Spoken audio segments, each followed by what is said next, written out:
Bismillahirrahmanirrahim. Assalamualaikum warahmatullahi wabarakatuh. Bismillahirrahmanirrahim. Alhamdulillah nahmaduhu wa nasta'inuhu wa nastaghfiruh wa na'udzu billahi min shururi anfusina wa min sayyiati a'malina.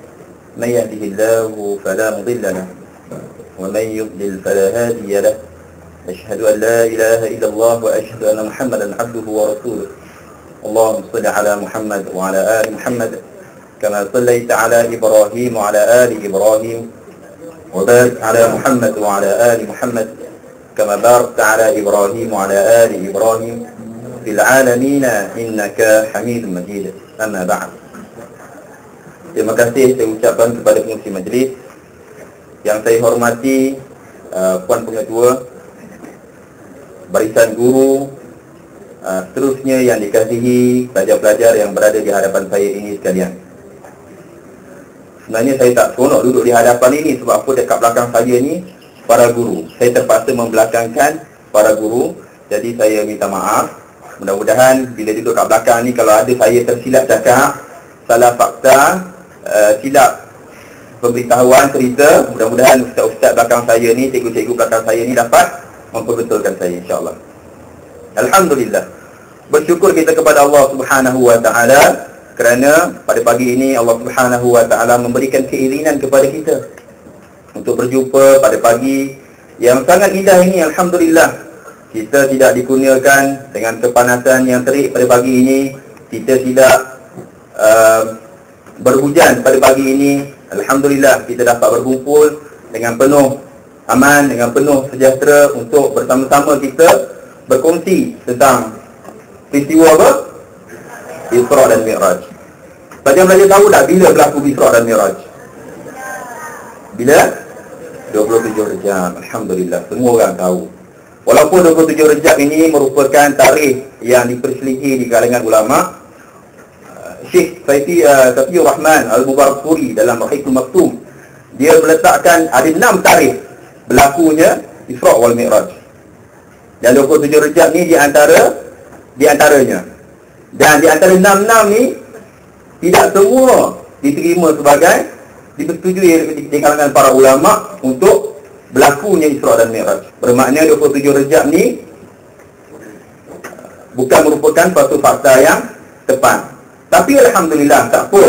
Walaupun tidak tepat, walaupun diperselisih di kalangan ulama, kita di kalangan umat Malaysia, rakyat Malaysia ni dah terima 27 Rejab ni sebagai Isra dan Mi'raj. Dan alhamdulillah, dengan adanya tarikh itu, kita ingat kita dapat berkumpul sama-sama untuk sama-sama refresh, sama-sama menaikkan keimanan kita, bercerita tentang Nabi Muhammad sallallahu alaihi wasallam. Kita sedia tahu bahawa iman sifatnya turun dan naik. Apabila kita duduk dalam majlis ilmu yang macam ni, alhamdulillah, Allah Subhanahu wa taala memberikan keimanan yang sejahtera buat kita. Kita ingat Allah Subhanahu wa taala. Kita ingat Nabi Muhammad sallallahu alaihi wasallam. Kita ingat agama kita. Kita ingat dunia dan akhirat kita. Tapi kalau kita duduk di dalam majlis yang penuh dengan hiburan depan TV, kita tak ingat Allah Subhanahu wa taala. Melainkan kalau kita tengok cerita yang berfaedah, yang berkaitan dengan agama kita. Alhamdulillah. Adik-adik semua tahu tentang betapa Nabi Muhammad SAW telah dihadiahkan dengan peristiwa yang sangat besar, iaitu Isra dan Mi'raj. Tapi sebelum berlakunya Isra dan Mi'raj ini, apa yang berlaku kepada Nabi Muhammad SAW? Ingat tak? Tak ingat?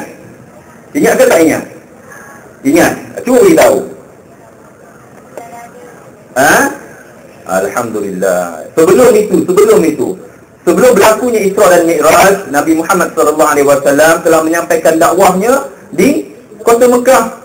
Mula-mula dengan secara bersembunyi, selepas itu secara zahir, secara nyata. Dan Nabi Muhammad SAW sentiasa menerima kutukan, sentiasa menerima bangkangan, sentiasa menerima cemoohan, kejian, fitnah dan sebagainya. Nabi Muhammad SAW. Tapi pada ketika itu ada dua insan yang membuatkan Nabi Muhammad SAW berasa kuat dalam dadanya. Siapa dia? Abu Talib dan isterinya Khadijah. Abu Talib merupakan bapa saudara Nabi Muhammad sallallahu alaihi wasallam. Abu Talib jaga Nabi Muhammad sallallahu alaihi wasallam sejak kecil selepas Abdul Muttalib meninggal dunia. Sejak remaja sampai umur 40-an tahun, Abu Talib sentiasa melindungi Nabi Muhammad sallallahu alaihi wasallam. Orang kafir Quraisy nak serang Nabi. Orang kafir Quraisy nak bantai Nabi. Orang kafir Quraisy nak serbu Nabi. Tapi dengan adanya Abu Talib, maka kafir Quraisy terpaksa menangguhkan hasratnya. Begitu juga dengan Khadijah. Khadijah merupakan seorang saudagar wanita yang sangat berjaya dalam kota Mekah dan sangat dihormati oleh penduduk Quraisy pada ketika itu. Disebabkan oleh Nabi Muhammad SAW merupakan suami kepada Khadijah, maka orang Quraisy pun rasa segan nak buat apa? Nak buat apa-apa kan Nabi Muhammad SAW. Tapi pada tahun 10 selepas Nabi Muhammad SAW menjadi Nabi, Abu Talib meninggal dunia. 2 minggu selepas itu, 2 bulan selepas itu, Khadijah pula meninggal dunia. Pada tahun yang sama, tahun 10 kenabian Nabi Muhammad SAW. Nabi rasa sedih. Bukan setakat sedih, tetapi pada ketika itu kafir Quraisy mulai rasa berani nak bantai Nabi, nak serang Nabi, nak keji Nabi, nak buat macam-macam. Dulu mungkin kadang-kadang dia menggunakan perbuatan ataupun dia menggunakan kata-kata saja, tapi sekarang ni dah mula dengan perbuatan. Pernah Nabi SAW balik ke rumah dalam keadaan rambutnya berpasir. Kerana apa? Tengah Nabi berjalan, tiba-tiba ada seorang datang, seorang yang tidak berpangkat ataupun seorang yang orang biasa datang kat Nabi. Dia ambil pasir kat atas Nabi, dia balik kat atas Nabi, dia tak atas kepala Nabi. Nabi sabar. Nabi balik ke rumah, berjumpa dengan Fatimah radhiyallahu anha, merupakan anak Nabi sallallahu alaihi wasallam. Fatimah menangis sampai hati sumbuk. Sampai hati dia orang buat kat kau, wahai bapakku. Sampai hati dia orang buat macam ni. Nabi sallallahu alaihi wasallam kata, tak apalah. Allah Subhanahu wa taala akan bantu kita. Dan Nabi sallallahu alaihi wasallam kata apa? Aku tidak menerima sebarang kejian ataupun kutukan ataupun penghinaan sebegini teruk masa Abu Talib hidup. Sekarang Abu Talib kan tak ada, Khadijah tak ada. Lepas tu Nabi sallallahu alaihi wasallam berkata, ni kat Mekah ni tak boleh buat apa-apa dah ni.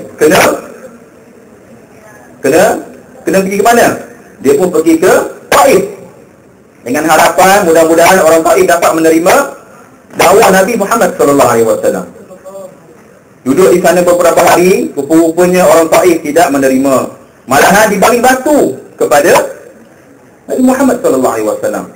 Berdarah Nabi Muhammad sallallahu alaihi wasallam. Saya sebut Nabi sallallahu alaihi wasallam, saya tak ada dengar pun kata-kata sallallahu alaihi wasallam. Kena sebut dia sallallahu alaihi wasallam, kena sebut. Sebab apa Nabi sallallahu alaihi wasallam kata, pernah satu ketika, ni saya selalu cerita. Kalau lepas pun bila saya duduk kat sini, saya pernah cerita, dekat musalla pun selalu cerita, Nabi Muhammad sallallahu alaihi wasallam bila nak naik mimbar, Nabi sebut amin.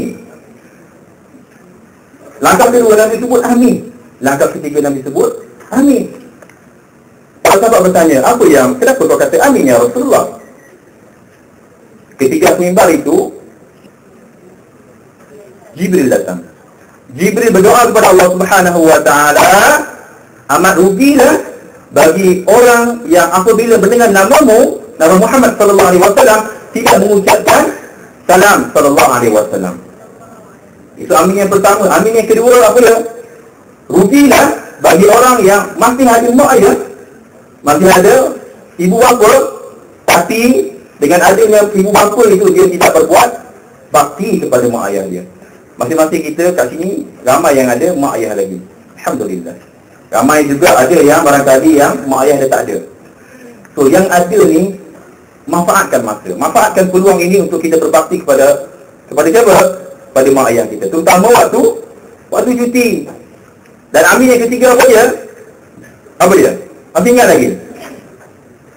Amin ketiga ialah rugilah bagi seseorang yang berjumpa dengan Ramadan, yang berjumpa dengan bulan Ramadan tapi tidak mendapat pengampunan daripada Allah Subhanahu wa taala. Tak lama lagi kita akan berjumpa dengan Ramadan, tak lama lagi. Jadi sebelum nak jumpa Ramadan tu, kalau boleh kita persiapkan diri kita dengan ilmu. Kat mana kita tadi? Kat mana? Kat Taif. Kat Taif. Alhamdulillah. Nabi SAW pergi ke Taif berjalan kaki dengan siapa? Dengan Zaid bin Harithah. Sejauh berapa batu? 60 batu. Berjalan kaki 60 batu. Di Mekah Nabi SAW jumpa orang aja kita pasal Islam. Dan sepanjang 60 batu pergi ke Taif itu, Nabi SAW tidak pernah berhenti berdakwah kepada orang ramai yang Nabi SAW jumpa di tengah jalan. Jumpa lagi, Nabi kata Islam. Jumpa orang lain, Islam. Mari masuk Islam. Mari kita sembah Allah Subhanahu wa taala, yang syirikkan Allah Subhanahu wa taala. Sepanjang jalan 60 batu itu. Berjalan kaki. Sampai kat sana, kena balik batu pula, balik semula ke Taif. Dengan berjalan kaki juga. Kalau kita lah macam tu, apa kita rasa? Kita akan rasa down. Kita akan rasa kecewa. Kita akan rasa putus asa. Tapi saat Nabi SAW rasa macam Allahu Akbar, macam tak ada masa depan saja, dakwah kita ini, tiba-tiba Allah Subhanahu wa taala menghadiahkan Isra wal Mi'raj. Alhamdulillah. Barulah kita nak cerita pasal Isra dan Mi'raj. Dan berlakunya Isra dan Mi'raj ini selepas daripada kematian Abu Talib dan Khadijah, sebelum Nabi SAW berhijrah ke Madinah. Sebelum Nabi SAW, mula-mula Nabi SAW tengah baring-baring, tengah nak tidur lah. Nabi SAW duduk di, saya tak dengar pun SAW. Tak boleh lah, saya tak boleh lah kalau orang dengar Nabi Muhammad SAW senyap saja. Tak boleh lah. Boleh tak selepas ni saya sebut Nabi Muhammad SAW, anda semua sebut Sallallahu Alaihi Wasallam? Boleh tak? Sebab Nabi Sallallahu Alaihi Wasallam sedang baring-baring, sedang nak tidur di berdekatan dengan Kaabah, tiba-tiba ada seorang lelaki datang. Seorang lelaki datang kejut Nabi Muhammad Sallallahu Alaihi Wasallam. Dia kejut Nabi Sallallahu Alaihi Wasallam. Lalu dia buat apa? Dia buat apa? Dia keluarkan satu mangkuk yang diperbuat daripada emas dan dibelah dada Nabi Sallallahu Alaihi Wasallam. Dibelah dada Nabi daripada mana? Daripada atas ini dada sampai ke lebih kurang kawasan pusat. Ya. Dan dibuka dada Nabi dan dikeluarkan hati. Hati ini bukan hati dalam saiz hati kat sini ya. Organ hati. Ya. Tapi dalam bahasa Arab qalbu ini ataupun qalb ini adalah merupakan jantung. Lelaki ini keluarkan jantung dan dicuci dengan air Zam-Zam. Dan dia masukkan iman dan hikmah ke dalam hati ini. Selepas tu dia tutup balik dari Nabi Muhammad SAW. Apa yang kita boleh fahami daripada peristiwa yang simple ini? Mungkin orang nampak simple, cuci hati apa semua, lepas tu boleh mulakan Isra Mi'raj. Apa yang kita boleh fahami? Betapa pentingnya hati yang bersih. Betapa pentingnya hati yang bersih. Nabi SAW merupakan seorang manusia yang mulia di sisi Allah Subhanahu wa taala, dan sejak kecil sampai dia besar dia merupakan orang yang terpuji, tak pernah berbohong. Hatinya sangat bersih. Itu pun Nabi SAW dicuci hatinya sebelum bertemu dengan Allah Subhanahu wa taala. Hati sangat penting. Hati sangat penting. Kita datang ke sekolah ini, pelajar-pelajar sekalian. Kita datang sekolah ini untuk apa? Untuk belajar, alhamdulillah. Kalau hati kita ini untuk belajar kerana Allah Subhanahu wa taala, kerana belajar untuk memenuhi cita-cita mak ayah kita, untuk memenuhi hasrat mak ayah kita, alhamdulillah, setiap langkah kita itu, setiap kayuhan basikal kita itu, setiap kali kita price motor kita dulu dapat pahala. Allah Subhanahu wa taala nilaikan itu sebagai hasanah di sisi Allah Subhanahu wa taala. Hati ini sangat penting. Malah contohnya macam saya ini pun sendiri pun duduk ke hadapan ni apa tujuan dia? Kalau nak menyampaikan ilmu, kalau nak berkongsi ilmu,